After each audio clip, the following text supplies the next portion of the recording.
Good morning to you. I hope you had a pleasant weekend. It is I, Sean Eugene Boy, the muscular socialist, whose belief system is based on a code for yourself and a code for society. Robert Tressel meets Marcus Aurelius. Marcus Tressel, you could call him, or Robert Aurelius, whatever you want. But this is the basis of my idea, which is this formula for society where you sort yourself out and also you sort society out. Bish bash bosh, all done. Forget 2,500 years of philosophy. Forget Plato, Socrates, fucking, all that. Schopenhauer, although he's a bit depressing, wasn't he? Kant, Nietzsche, all that's bollocks. It's simple, mate. Yeah, Buddhism, whatever. Basically, look after yourself, look after society, job done. But I'm not going to go cracking on about that today because I am going to try and flog you something. Haven't done this in a bit. Yes, so I'm a writer as well as being a sparkling host of new ideas. And so I've written a couple of books and they've been published very recently. The first one that got published is this one here called A Buried Treasure. You can get this on Amazon. I don't know how much it costs. 12 quid, I think, less than that. Anyway, and this is about growing up in the Irish community in the 1970s and 1980s and the 1990s, mainly the 80s and the 90s. And he's looking about how being brought up in a kind of a dual culture.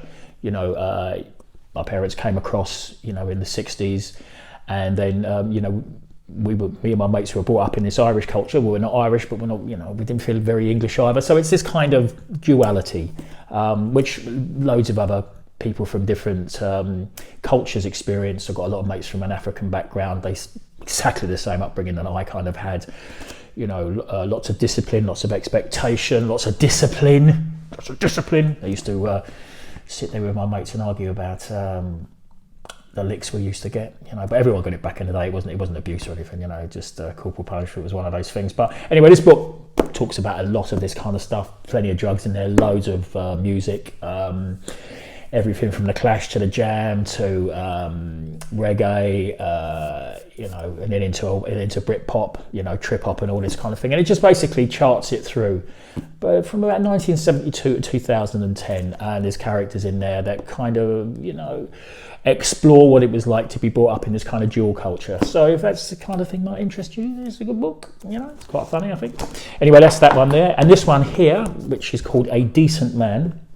And this is set in the future. And quite a few years ago, I saw a play called Lysistrata, it's this great play written by Aristophanes, and it's about how the women were pissed off at the men fighting all the time, and they basically put a sex ban on them until they stopped fighting. It's about the Peloponnesian War, 400 BC or whatever it is. And it's a 2,000-year-old play, and it's really funny and it's really good. And I thought to myself when I watched it, I thought it would be amazing if guys did that. And I thought, fucking hell, no way. Do you know what I mean? Men are just limited by opportunity, as Chris Rock quite famously said. And even though lots of guys, do like emotional attachment, and you can't really pigeonhole men. I mean, in the main, if a woman went up to a guy and said, fancy a shag, it'd be quite a few guys who go, yeah, all right then. And I think they've done surveys on this anyway. So but anyway, recently, the last, let's say 10 years, relationships between men have been, with the Me Too thing and everything, have become a little bit more tense, with the manosphere and all that kind of thing. So I thought to myself, well, men could.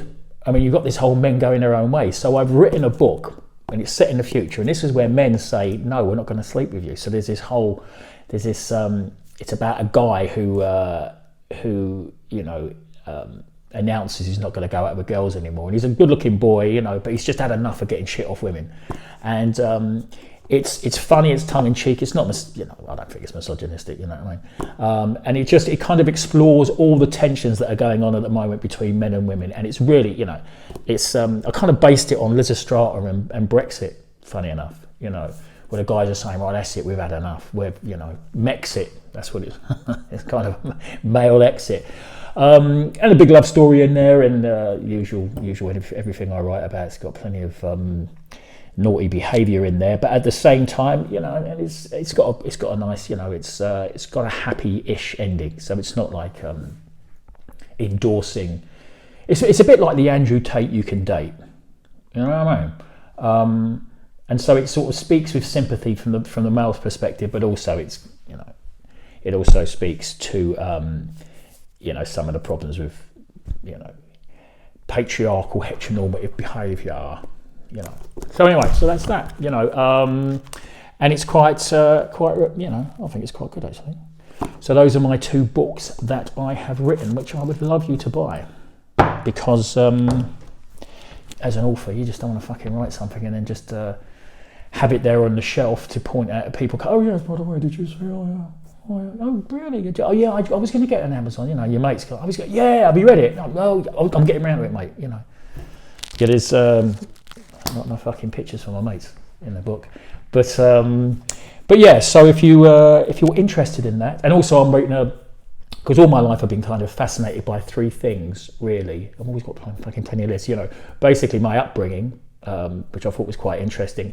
The relationship between men and women, always been fascinated at. And the third one is social class. So this is about my upbringing. This is about men and women. And my last one, I've just finished my last book, you know, my next book.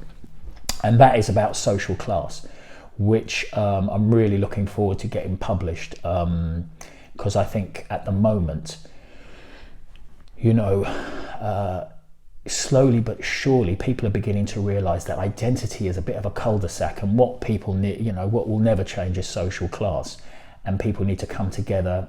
You know, collective action, you know, is the most important thing. We're having a strike this week, which I hope everybody's behind on the 1st of February, and it's long overdue, to be quite truthful, because for the last 40 years, you know, the 80% have had the piss taken out of them.